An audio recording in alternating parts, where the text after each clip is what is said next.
सोमयज्ञमहापुण्यम् एकबिल्वं शिवार्पणम्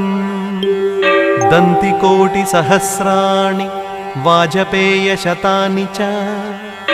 कोटिकन्यामहादानम् एकबिल्वं शिवार्पणम् लक्ष्म्यास्तनुत उत्पन्नं महादेवस्य च प्रियं बिल्ववृक्षं प्रयच्छामि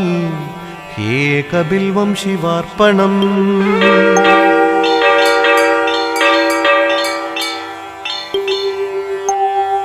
दर्शनं बिल्ववृक्षस्य स्पर्शनं पापनाशनम् अघोरपापसंहारम् एकबिल्वं शिवार्पणम् काशीक्षेत्रनिवासं च कालभैरवदर्शनम्